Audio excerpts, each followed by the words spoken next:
It's Tuesday, March 28th here at the West End Gun Club. Out here in the rimfire range this morning. It's right, it's 6:45 right now. Out here to do a run through of the April 2023 NRL22 Course of Fire. As you may have seen in the last vlog, our match day again was canceled. So that's 4 matches in a row we've had to cancel due to the road conditions leading to the range. It has not been repaired. And actually on Sunday it was a little sketchy. A lot of vehicles got stuck trying to cross. Another vehicle, I think 2 vehicles hydro-locked trying to cross Stat Creek for some reason. Not sure why, maybe they just going in too fast. But I guess it was pretty bad conditions for anyone trying to cross, however I did it. So I guess do as I say, not as I do. Just take caution, try not to cross if the creek is too dangerous. Anyway, I came out here today on a Tuesday to do the run through. I was going to take tomorrow off instead, but we're going to get rain and winds on Wednesday, so I felt it would be better just to do a run through today. So I took my day off today instead. There's some clanging back there. It's just the overhang. It peeled back the aluminum that they use for the overhang cover, so it's probably going to rattle during this range vlog. You may hear it on the mic. Sorry about that. Anyway, we're going to go ahead and get set up on the targetry. I'm probably going to streamline my run through today in terms of my setup. I'm not going to set up all the stages at the same time, simply because just to give you a long story here, but when I do my run-throughs, I lay out all the stages as they will be laid out on this match day, so I know where to place the targets and make sure that all the targets are viewable from those positions. However, given that, assuming we have our match in April, assuming they open the roads, they're likely going to clear out all the impact area. They're going to regrade everything. So if I paint anything out there, it's going to get removed when they doze the entire area. So I'm just gonna go ahead and just do a run through and like set up 1 or 2 stages at a time, and then I'm just gonna have to plan on match day where I'm gonna put the targets, because if I do too much pre-prep now, it's unlikely going to remain out there through the duration of the time, because the rains will wash out all the paint, they're gonna doze the area, and it's just gonna kill my preparation.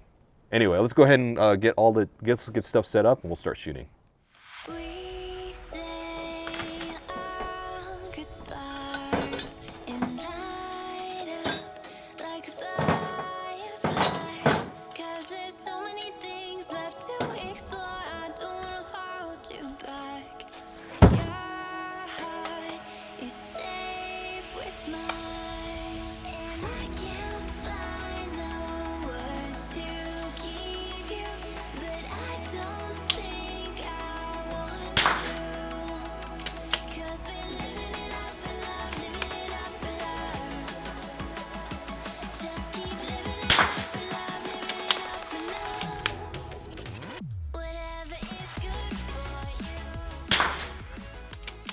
The first stage of fire we're going to run through is called April Fools. 120-second part time, 12 rounds. We have 3 targets, a 1.5 inch at 40, 2.5 inch at 70, 3 inch at 80 yards. It's a rooftop stage. Restriction is no part of the body, equipment, or rifle may touch the ground during the stage, or while you're firing rather. You're going to start standing, rifle, and all gear in hand, mag and action open. On the start signal, the shooter will send the rooftop and engage the targets with 2 shots each from near to far. This shooter will then switch to support side and re-engage the targets with 2 shots each, but from far to near. Support sides means support eye, shoulder, and hand. And for safety, the rifle will be handed to you when you're getting on and getting off the rooftop. Relatively straightforward stage. You're just going to be shooting near to far, support side, far to near. 12 rounds, you're going to need mag change, assuming you're capped at 10 rounds per mag. But let's go ahead and run through this stage.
This stage is relatively simple.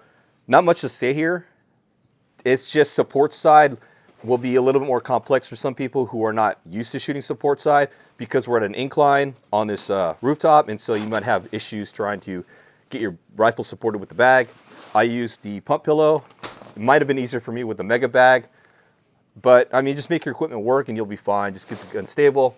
Targets are relatively big. I mean, at 70 and 80 yards, it's a 2.5 inch and 3, or sorry, it's a 2.5 inch, yeah, it's a 2.5 inch and 3 inch. It's hard to miss those, even support side. So just go slow. I don't know what my time was because my timer didn't pick up all my shots. I think it's at 77, but I'll have to look at it in post when I edit this video to see what my actual time was, but I felt like I had plenty of time. Just make your hits, go through the numbers, get your rifle supported. You should have plenty of time. Just make sure you practice support side, and a lot of people are uncomfortable shooting with their support eye.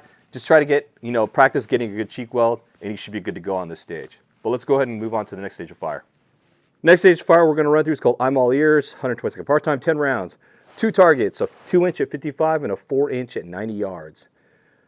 No real restrictions here outlined. You're going to start standing, rifle in all gear in hand, mag in action open. On the start signal, the shooter will engage targets with 3 shots each from near to far from the 55-gallon barrel. The shooter will then move to the 5-gallon bucket and engage the targets with 2 shots each from far to near. So near to far, far to near, 3 and 2. Pretty straightforward. Let's run through it.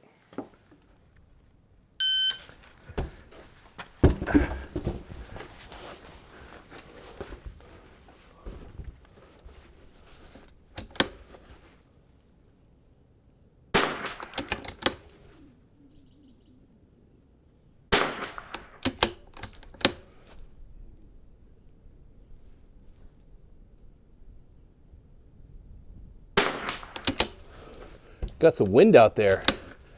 That's weird.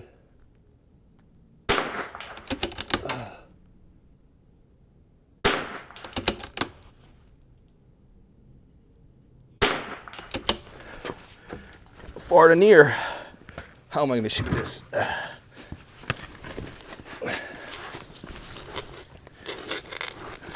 Oh, why am I shooting support side? Sorry.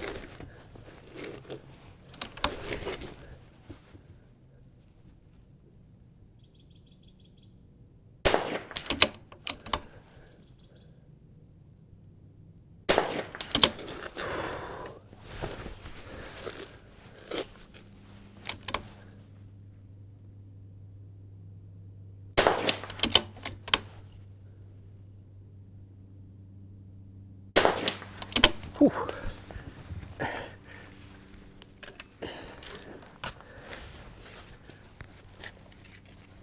Got all my shots, 88.58.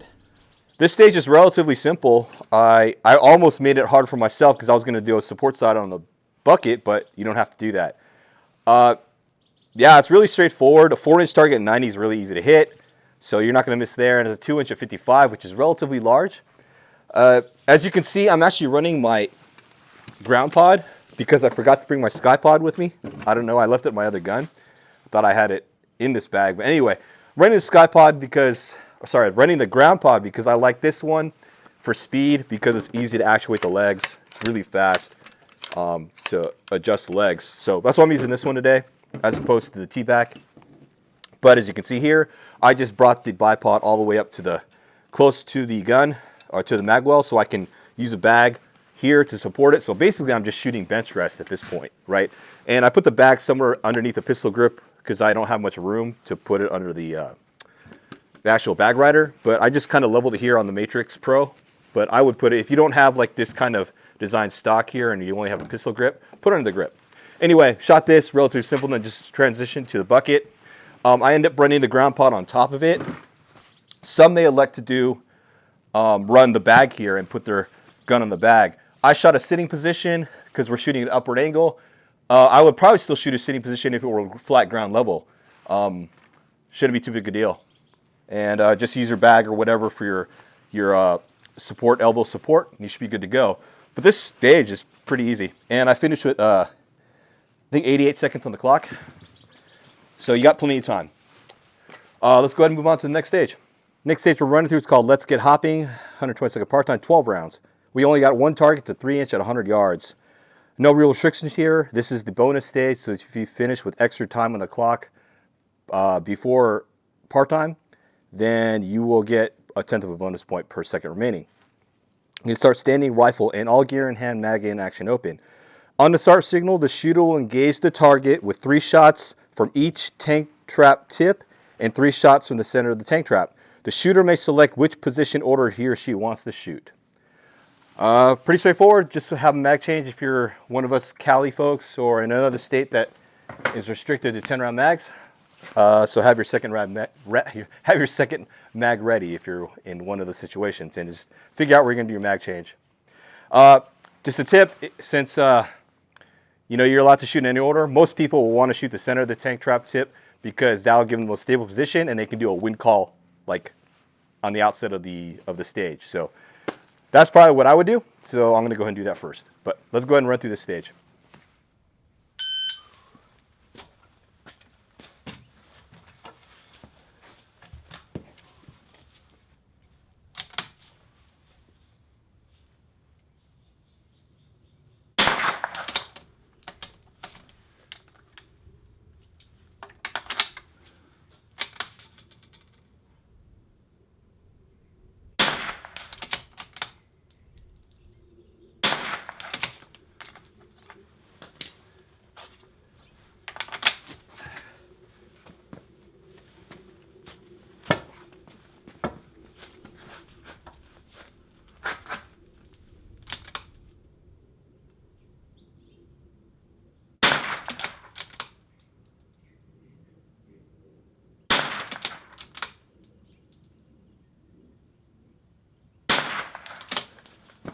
Not sure if I missed one.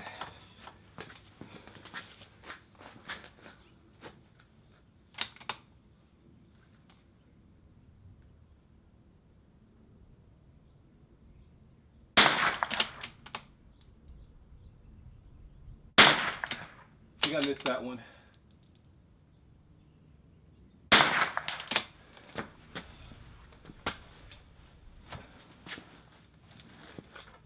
Oh, tank trap's in the way. This will be interesting. Tank trap tip is blocking me here. We'll get it.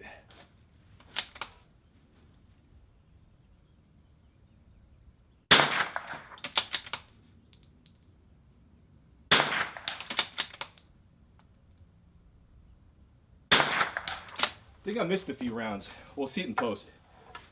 This is your typical tank trap stage, so there's really not much else to say here. I had a couple of mishaps with this tip here when I was trying to shoot the forward one. Somebody can explain to me how best to orient this tank trap so that you can still shoot off center in all 3 tips without having that kind of issue, or if that's just naturally part of this type of barricade. You can see that during this one, I think I dropped like 2 or 3 rounds, which is kind of sad. I blame it on me, of course, but ideally, I would have my sky pod on here, which would make the gun balance a little better. I have the ground pod on here, which is about a pound lighter than the sky pod, if not more. And so what's happening here is I have less weight in the front. If you can notice, it's really back heavy. If you had more weight, it would be balanced more like this. The problem here with the back heavy gun is I'm manipulating the gun in the barricade, trying to get it in position, whereas if with a balanced rifle, it would just naturally sit in place, and I can just sort of guide it and let it sit and relax and just rest while I pull the trigger, as opposed to me trying to force the gun in position. So that adds the wobble factor. This gun I've never been able to get balanced with this 20-inch MTU. The BA Comp, I had it balanced a lot better than the Matrix Pro. I had high hopes in the Matrix Pro with the weight system that I could get it to balance with this Voodoo with the 20-inch MTU. Unfortunately, it's not the case. But that's the way it is. I mean, as far as customizing your rifle setup. However, teaser, I do have a way to solve my balance issues while using the Matrix Pro. That'll be coming in shortly. Anyway, let's go ahead and move on to the next stage of fire. Next stage that we're going to run through is called Pay the Taxman, 10-round stage. We only have the full KYL rec at 50 yards. It's a 1-inch, 3/4, half-inch, and 1/4-inch, 50 yards. Start standing, rifle in all gear in hand, mag in action open. On the start signal, the shooter will take a prone supported position and engage the KYL rack with 1 shot each, hit or miss, move on, in the following order: large to small, 1-inch, then 1/4-inch. So you're going to go run through it once, run through it twice, and then 1-inch and 1/4-inch. Just keep in mind, all this season they've been putting the diagram of the KYL rack with the smallest target on the left. Traditionally, we've always put the KYL rack with the largest target on the left and work your way down. But I'm going according to the diagram, so we're going to run it small to large, left to right. So just got to keep that in mind. We're going to be shooting right to left if you're going to shoot large to small. Anyway, let's go ahead and run through the stage.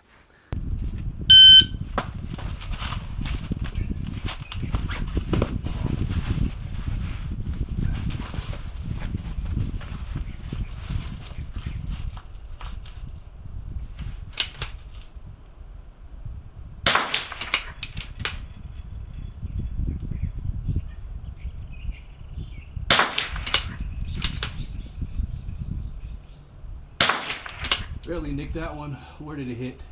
Okay, shoot straight on.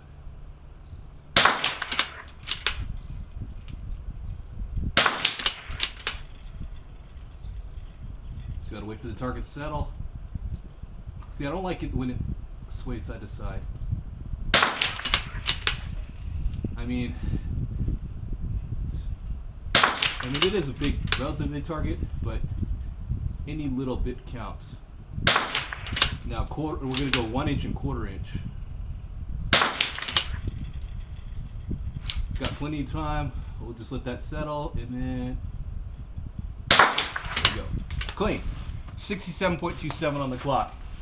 Really isn't much to say here. It's a very simple stage. You're just going to get in a prone, shoot the KYL twice from large to small, and then shoot the 1 inch and the 1/4 inch to finish your 10 rounds. You got plenty of time. Just get a stable prone position at, get into position, get your gun set up. As long as your 0 is good, you should be fine. Again, I finished with 67.27 on the clock. Plenty of time. Even if your KYL rack, after you shoot it and the rest of the targets move around, you have plenty of time to let it settle. You don't have to break a bad shot on a moving target. Let's go ahead and move on to the last stage. Last stage we're running to is called Easter Egg Hunt, 120-second part-time, 12 rounds. It's actually our third 12-round stage of this course of fire. Yeah, we had 3 12-round stages. We have 2 banks of targets, 2 targets on each bank. We have a 1.5 inch and a 2 inch on a double hanger at 60 yards. We have a 2.5 inch and a 3 inch on a double hanger at 100 yards. No real restrictions here. You're going to start standing, rifle in all gear in hand, mag in action open. On the start signal, the shooter will engage the targets with 1 shot each from near to far, small to large, from these 3 positions. Left half of the tire, right half of the tire, then cinder blocks.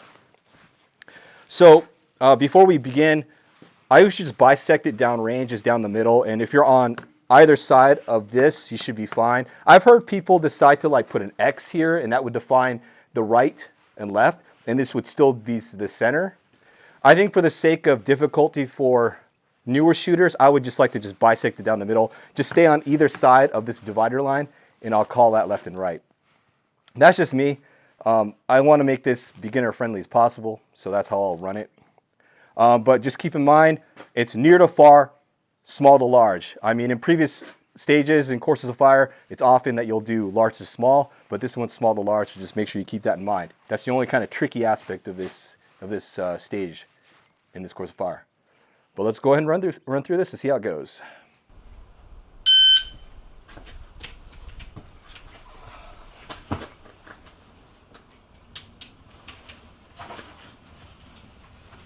Do I need this? Oh, no, I need this. Okay. Yeah, I don't need this.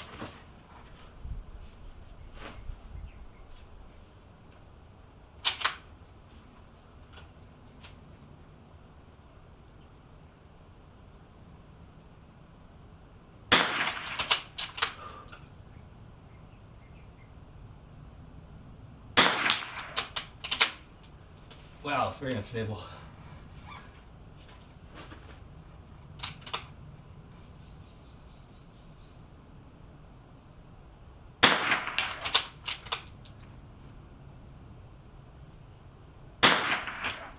Missed.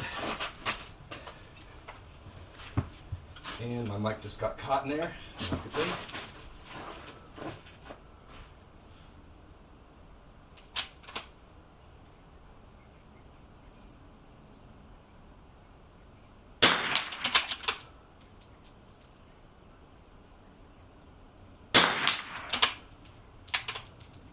Oh, I forgot to do mag change. I only had 6 rounds in that one. My mistake.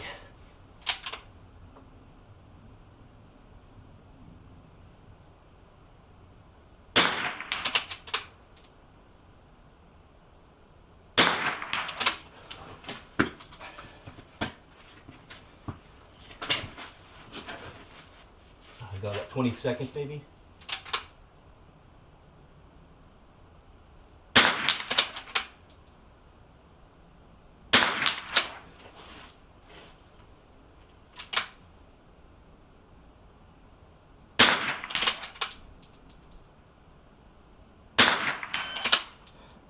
Holy shit, 119.45, just barely made it.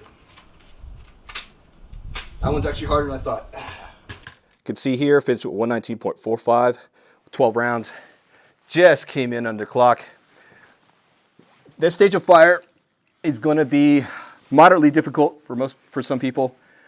Simply because this tire, I'm using these aren't very sturdy tires, they're just like kind of quasi all-terrains, but they're very thin-walled, so they flex quite a bit, and they're not as stable as, say, like a 35 mud terrain with like 3-ply sidewalls. So it does bounce a little bit. What's detrimental for me is I have that MPA, that mag blocker there, and so that kind of gets in the way a little bit when I'm trying to get it here. So I am a little bit imbalanced here. In all honesty, I probably should have taken the bipod off because I think it got in the way of the tire. When I was trying to get in here, so it was kind of hitting the tire. Granted, it did give some stability or support, but I felt it was just more detriment than anything.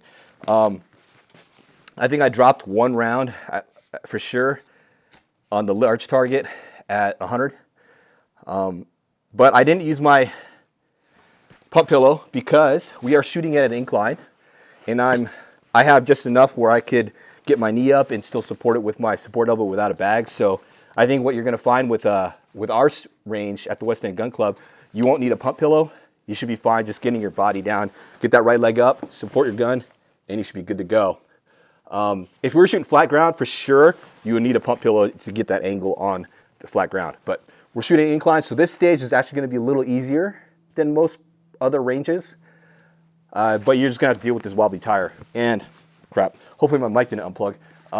Then for this, just shot it off this, same manner. Just, sorry, let me just make sure my mics didn't get unplugged. There it goes.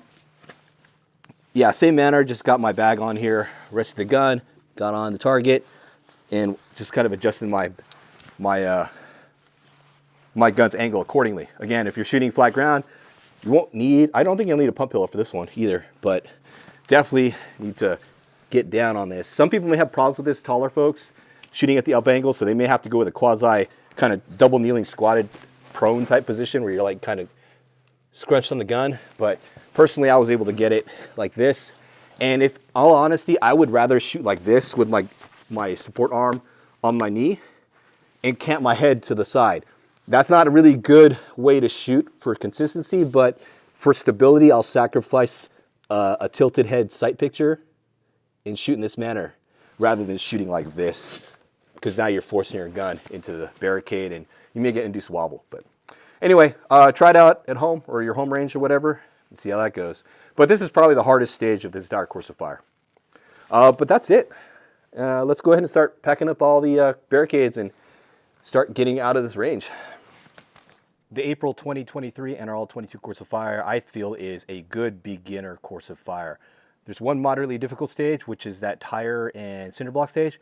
But overall, I feel this is a great kind of beginner level match for anyone who wants to try out NRL22. So definitely, if you can make it out to the April 2023 NRL22 match in your area and you're just new to NRL22, this is a good course of fire to shoot. I think you'll find it to be very, I guess, accommodating. You should be able to get your hits, and I think you won't time out. Maybe on one stage you might time out, but I think you're going to have a good time. You're going to be able to make hits. The target scaling for this course of fire seems pretty good. So there's no like really small targets at far distances. So yeah, the difficulty level should be pretty low. Anyway, as far as our match, hopefully we can have the April match. But I was talking to the other match director, and I expressed frustration with the fact that the club has not made efforts to try to continuously regrade the road. If we don't do any work to kind of level out the creek with the dozers, it's unlikely that we're going to be able to cross the creek to get to the club anytime soon, because right now the current conditions, there's no rain, and it's going to continue with that current flow because of the snow melt off, and it's going to melt off that snow for the next probably 3 months going into June or July. So unless we do something now and continuously do it like every other day, the club's going to remain closed, because the officials are going to say, oh, it's too dangerous to cross because the water is too fast, etc., and too deep. But we got to try something. That's my opinion. Rather than just let it sit and wait for nature to take its course. Anyway, hopefully we'll have our match. I'll put the dates in the captions here, because I don't recall when the fourth Sunday is this month, or this upcoming month in April. It's definitely after Easter, but fourth Sunday, April, hopefully that'll be our match for the West End Gun Club. I alluded to a teaser earlier about how I'm going to rebalance this gun. It's more like rebalancing this platform using this chassis. I don't know if you can guess, but if you follow my Instagram, you probably know what I'm referring to. But I'll find out next week. We'll show it off. No, not next week. I can't do it. Not during Holy Week. So after Holy Week, after Easter, we'll definitely be out the range, and we'll demo how we're going to sort of rebalance my NRL22 rig. Anyway, going to get out of here. Got some errands to run. It's nice. It's 9:40, so I finished in a pretty good amount of time. So I got plenty of time today to take care of stuff on my day off. Anyway, today is Tuesday, March 28th here at the West End Gun Club. Thanks for watching. I'll see you in the next vlog.